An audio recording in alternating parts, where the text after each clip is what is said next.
Hey everyone, we are Couple Joe, and we're very thrilled to be part of the Wonderful Moments Music Festival 2025. Can't wait to bring our music to the stage and share this experience with all of you. Expect a night filled with great performances, sing-alongs, and memories that will last a lifetime. Hello Kathden fans! May pasabog si Ma'am Kath bukas. Nag-meeting si Ma'am Catherine dito, no? Yan at marami pang ibang items mga kasombreros. Uunahin natin ito. So, okay. So, unahin ko muna itong si Nicole Azares, no? Na kanyang best friend mga kasombreros. So, may mga pictures sila dito. Kasama si Ma'am Catherine mga kasombreros. Tapos si best friend niya pala ito, no? Parang childhood friend mga kasombreros. Naka black or gray si Ma'am Catherine dito. Tapos naka-glasses si attorney mga kasombreros. Tapos parang nakaupo sila sa isang parang may gallery art sa likod mga kasombreros, no? Sabi dito ng Kathleen Shipper sa kanilang post ay I adore her and the childhood memories she shares, even the ones she got to experience. Amazing how Filipino childhood games can bring back a whole world memories. Thank you, Miss Catherine Bernardo. Nicole Azares. Okay, visual artist. So, ito pala siya kung kaya meron siyang mga parang gallery art sa likod mga kasombreros. So, visual artist pala ito si Ma'am Nicole Azares mga kasombreros. So, parang bumisita si Ma'am Catherine. Recent post kasi ito. Siguro ay bibili, no? Or nag-canvas si Ma'am Catherine na bibili ng visual art mga kasombreros. Para sa kanyang bahay or collection mga kasombreros. So parang sumaglit si Ma'am Catherine dito kasi kahapon ano pa pala, parang pinicturean pa pala na si Snowy. dinala ni Ma'am Catherine si Snowy na pumunta doon sa kay Ma'am Nicole Azares para magtingin-tingin, no, or bumili ng visual art material mga kasombreros. And then ito, bago yung pasabog, no, bukas, si Ma'am Catherine ay spotted, no, nakasama sina James Reid at si Ma'am Maha Salvador. Para nakaupo lang sila nakikinig sa management. Meron silang meeting, mga kasombreros, with the management. So, si Ma'am Catherine dito ay naka-white, tapos parang naka-glasses yata siya. Si James Reid naman ay naka-brown, si Maha naman dun sa malayo ay naka-blue, no? Tapos parang naka-long sleeve si Mama Salvador. And then, naka-glasses din siya pero nakalagay sa ulo. Nagbi-meeting para sa kanilang next na gagawin sa bagong teleserye nga na Someone Someday.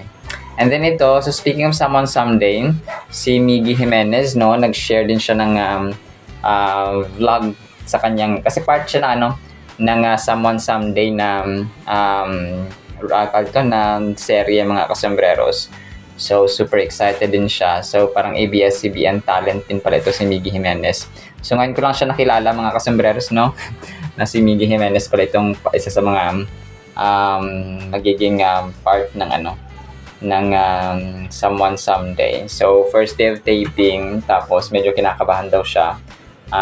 Tapos yun, no, inaayusan siya, and then yung video na nasa na siya. Ang inisip ko yung storya dito, si Jade and Jude, sila si Ma'am Catherine, no, parang siguro meron silang business, tapos magkakalabuan, tapos maghihiwalay, no, parang ganun, mag-break up, and then so baka may third party, and so hindi ko alam, no, pero yun parang yung nakikita kong kasi Jade and Jude ang nakalagay dun na pangalan nung parang refreshment bar or tapos baka yun ang magiging takbo ng istorya mga kasombreros. And then ito, next item natin mga kasombreros, congratulate ng ABS-CBN, no, si Ma'am Catherine. Kasama pala si Ma'am Dali De Leon na kasama doon sa nanalong very first awarding ceremony pala ito ng Zine magazine mga kasombreros. Congratulations! Exclamation point, tapos may clap. From ABS-CBN News Post ito kagabi mga kasombreros, no? Zinfluential style star while Dal De Leon was given the Zinfluential Voice Award at the first Zinfluential Awards 2025. So si Ma'am Dali De Leon ay nakasama na rin ni Ma'am Catherine sa A Very Good Girl mga kasombrero sa AVGG. So kinongratulate ng ABS-CBN News si attorney mga kasombrero. Very first pala to, no? Kung kaya pala ano siya, tawag dito, ngayon lang natin narinig itong award giving body na Zinfluential mga kasombrero kasi nga first time pa nila. Pero thank you sa pag-recognize talaga sa sa Ma'am Catherine na parang first time na pasabog sa kanilang kanilang awarding ceremony. And then ito, so ang kulit nito kasi yung White Flower Philippines, pero yung nakalagay na sulat ay hindi ko alam kung nagloko lang yung cellphone ko. Ibang siya no? Parang siguro ito yung pinaka main branch nila. Hindi ko alam kung Thailander ba ito na sulat dito. White Flower Philippines, tapos yung sulat na hindi ko mabasa ay iyon. Parang hindi ko alam kung nagloko lang yung ko. Siguro nagloko lang yung cellphone ko mga kasombreros. Moments ng swak na parang biniktad lang, deserve mo. So baka nagloko lang siya mga kasombreros. Joker to ko. Joker yung aking cellphone mga kasombreros. Akala ko naman, pero pwede rin siya na kasi White Flower Philippines dapat Tagalog or English pero ibang sulat siya mga kasombreros. So ito na nga yung pasabog ni Ma'am Catherine bukas. Talagang pupunta siya dito mga kasombreros kasi confirmed ito ng Rexona PH mga kasombreros. So bukas na yon, November 23, 2025, nasa UP Diliman si attorney bukas kasi sasama siya sa pagtakbo, no? Run with Catherine Bernardo, MM10 miler series mga kasombreros. Ito yung yung kanilang tawag dito, parang advocacy ng pagtakbo mga kasombreros. Siguro fun run ito na merong fundraising, parang ganun siya, no, na parang kakalap sila ng pondo para itulong sa ating mga ilangang kapwa Pinos, so rin sa mga biktima ng typhoons or baha, no, sa Cebu mga kasombreros. So sabi nito ay Metro Manila 10 miler pala, kung kaya pala siya MM, no. Race routes are out, see you runners, UP Diliman. So ito yung mga ruta, no. So pwede rin pala sila magkaroon ng okay, so 19 to 21 naman itong itong race kit miling. So ang kanilang magiging okay. So bakit 21 yung nandito? Okay. Yung claiming venues 21 pa, tapos na. Pero yung race mismo, yung mismong pagtakbo ay bukas mga kasombreros. So ang pag-claim lang nakalagay dito na venue mamaya i-update ko kayo kung meron na akong mga kung saan sila magsisama. Pero yun, sa UP Diliman na lang kayo pumunta at saka magtanong-tanong mga kasombreros, no? Kasi nakalagay dito na Olympic Village Trinoma, Ayala Malls. Ito yung claiming center nila. Pero yung mismong address or assembly area or assembly point mga kasombreros sa UP Diliman ay hindi pa nila binibigay or nilalagay dito mga kasombreros. So kung meron man ay i-update ko po kayo. So yun, abangan natin yung pasabog ng Catherine bukas. Parang first time niya na magkaroon ng ganito, no, na advocacy mga kasombreros, kasi nauna na si Sir Alden alam natin Sir Alden na jogging is life talaga at nagkaroon na sila ng fun run dati. So it's time for attorney naman na magaganto mga kasombreros. Although part ito ng ng kanyang Rexona na advocacy ay may mga times naman na hindi sumasama sa Catherine, so may mga times naman na sumasama, may times naman na hindi. So ngayon ay siguro nainggit siya sa fun run ni na Sir Alden mga kasombreros. Hindi, joke lang po. Baka hinikayat lang, no? Baka in-encourage lang ni Sir Alden na mag-fun run na rin kayo, ganyan, o sumama ka, ganyan. So para na rin sa and yun talaga yung purpose nila ay makatulong mga kasombreros sa mga nangangailangan, kung ito po ay run for a cause mga kasombreros. So good job attorney, and abangan natin ito bukas. And then ito, next item natin mga kasombreros. So yung Cup of Joe para sa kanilang para sa kanilang wonderful moments, no, sa December 6 and 7. nag-invite na rin sila mga kasembreros. Sobrang sikat pala ito ng Cup of Joe, no? Sa kanta nila na multo. Minumulto na ako ng so ganun mga kasembreros. Tapos ang gagaling ng accent nila, para sila mga Amerikano kung magsalita yung iba dito. So yun talaga yung una ko pinansin no. So yun po. So aabangan natin ito sa SMDC concert ground sa MOA Arena mga kasembreros or sa Mall of Asia. So sila po ay nag-invite. So parang nagpa-teaser na, although medyo hindi malapit na kasi ano na ngayon November 22 na. Tapos sa December 6 and 7. Grabe ang bilis ang panahon, parang nung nakaraang linggo lang, parang nag-update lang tayo dito sa Wonderful Moments na Music Festival ng Sir Alden. Ngayon ay malapit na siya, no? Kasi November 30, tapos 8 days na lang. Tapos 6, 7, 8, 14, so 14 days na lang, 15 days, so kalahating buwan. So mabilis talaga ang panahon mga kasembreros, no? So aabangan din natin itong music festival na first ever na naman nagagawin ni Sir Alden na kanyang collaboration. Iba talaga yung yung mga adventures at saka mga bagong pasabog ni Phenomenal Box Office Cinema King, no? Parang iba-ibang ventures siya. Nagtatry siya ng mga bagong mga mga gawain, activities mga kasembreros. So yun. Ang day ito mga kasembreros na yung 7 SMDC Festival Grounds mga kasembreros. So yun po. Alam ko available na lang tickets mga kasembreros. For more updates, IMA Philippines. So sa VIP, recall natin yung ticket amounts. Para sa VIP ay 5,000 pesos. Para sa CAT, hindi ko lang kung CAT ano to, 3,000 pesos. Sa CAT 2, 2,000. Tapos sa CAT 3, 1,000 pesos. General admission siguro. So December 7 lang yung Cup of Joe ha. Lilinawin lang po natin kasi ito yung binilugan nila dito sa kanilang petsa. So ang tickets po ay inclusive of ticketing charges, IME, Myriad, Music Festival, SM tickets. So po pwede rin pala kayo bumili sa mga SM ticket areas mga kasembreros. Of course, andito sila Sara Geronimo, Bamboo, parokya ni Edgar L. Buendia, and so Glock 9, Kamikaze, and so on mga kasembreros.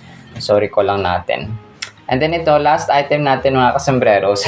Ang cute ng post ng isang dito kagabi, ng isang Kathleen admin. Sabi niya dito sa reply sa kanya ng post sa comment, post mo talaga palagi, inaabangan namin. Super fan talaga kami ng Kathleen, no, sa kanila.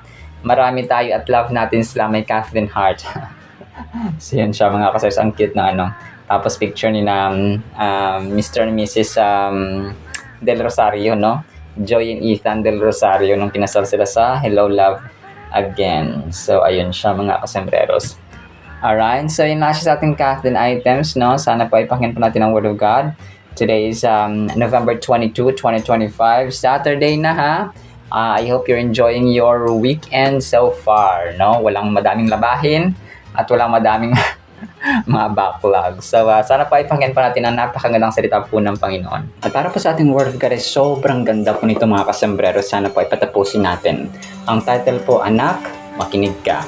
Proverbs 4 verse 1, Hear, my children, mga anak, no, in plural form, the instruction of a father, and give attention to know understanding. Ito mga kasembreros, timeless po ito na applicable sa ating buhay. Because ang verse na ito ay involving, no, ang family talaga. Father and son, father and kids, mother and kids, and then yung entirety ng pamilya mga kasembreros.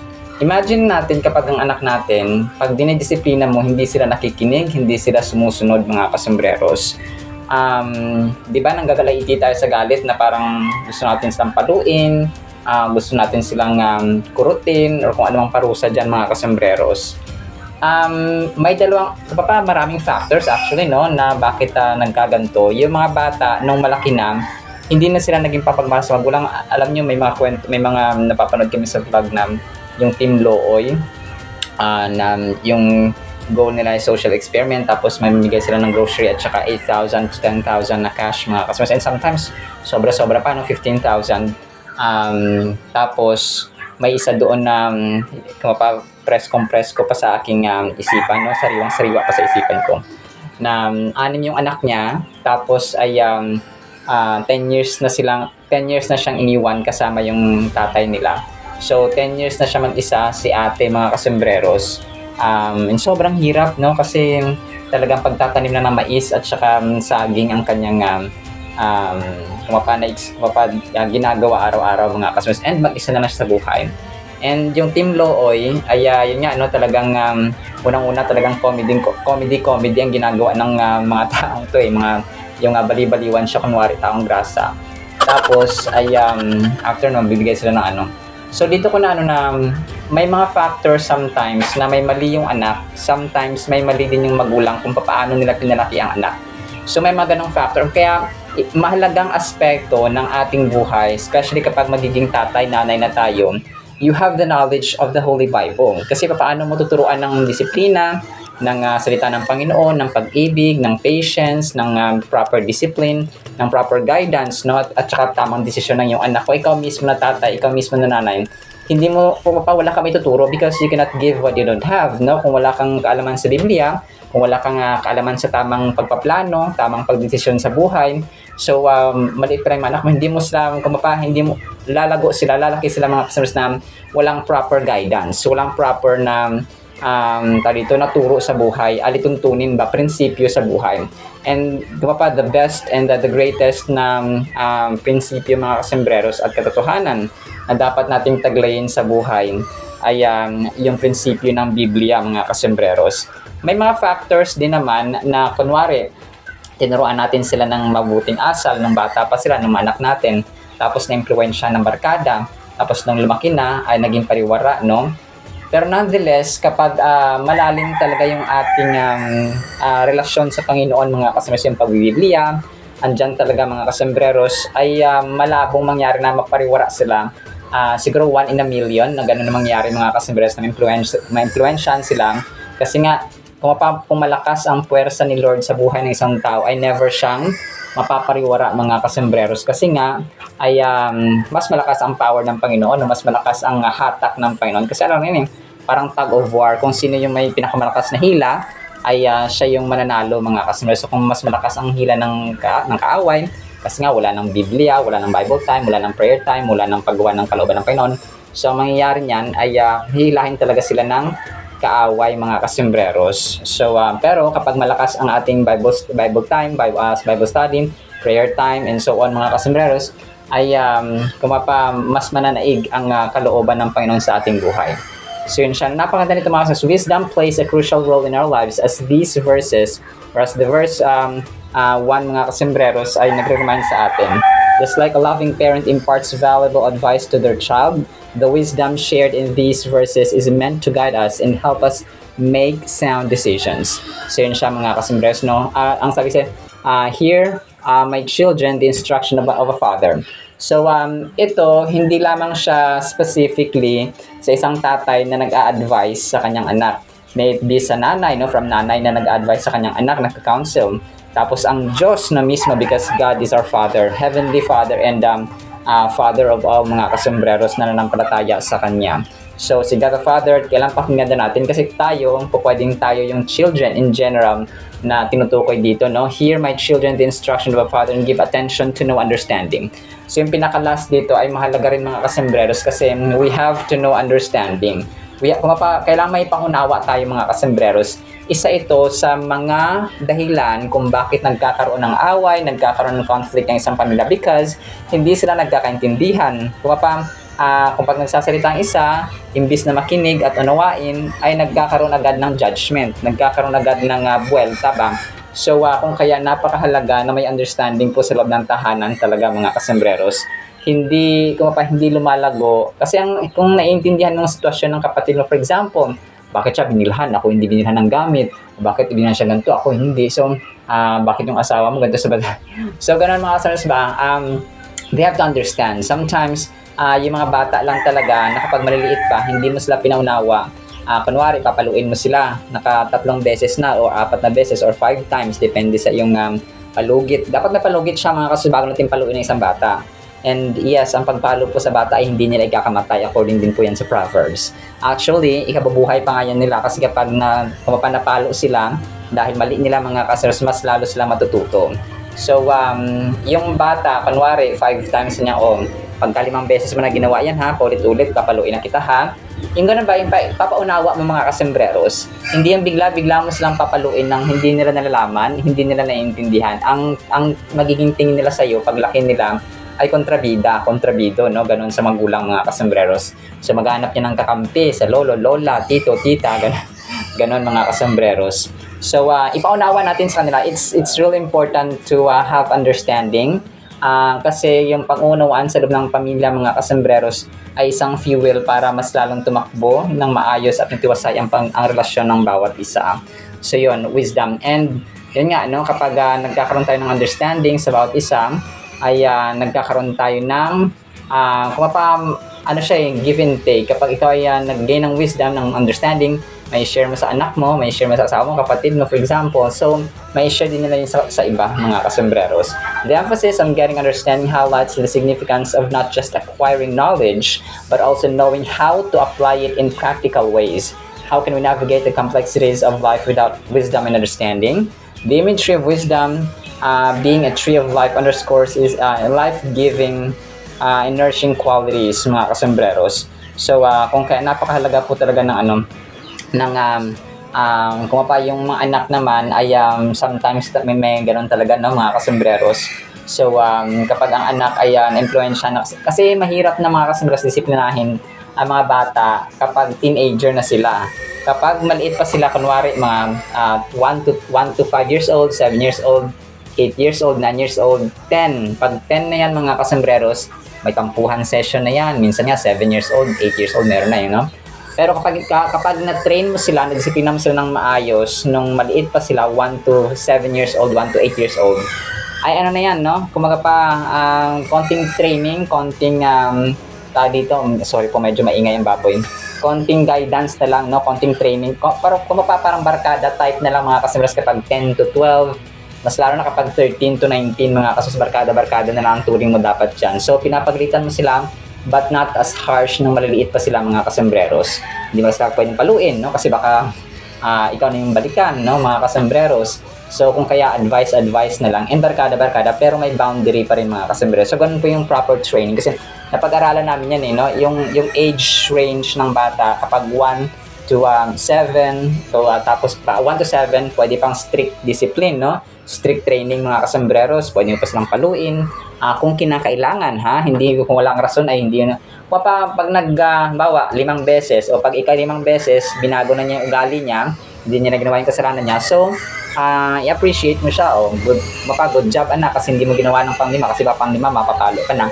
So ganun ba? So hindi yung pagka isang beses pa lang papaluin agad mga kasembreros ay yun po yung magiging kontrabida ang dating natin sa ating mga anak or sa ating mga supling mga kasembreros. So sa final thought natin mga kasembreros, ang verse na ito ay napakahalaga sa ating pamilya talaga. Kung kaya kapag ikaw ay nag-iisip na magiging tatay, magiging nanay na, you have to get understanding, wisdom sa Biblia, because ang Biblia talaga ang pinaka-perfect at ang pinaka-reliable na source mga kasembreros ng proper training, o all in one, total package pa ang Biblia mga kasembreros. It's not just about singing hymns, praising God, no, thanking the Lord, mercy of God, and so on. Ang Proverbs, Proverbs pa lang mga kasembreros dyan, no, kung gusto niyo ng wisdom, Ecclesiastes, and Proverbs mga kasembreros, basahin niyo po yan. So makakagain po talaga kayo ng wisdom and understanding mga kasembreros. Hindi lamang sa isang aspekto ng buhay, hindi lamang sa mag-asawa, hindi lamang sa magkapatid, kundi sa lahat ng aspekto ng buong pamilya mga kasembreros. Alright, salamat sa ating Word of God, ha. Nawapay po palaan po tayo ng pag-ibig, pananampalataya, pag-asa, wisdom, no, understanding, and proper care and proper training, proper discipline sa ating mga anak. In Jesus' mighty name we pray. Amen and amen. See you sa next segment mga kasembreros, and paalam po. I love you.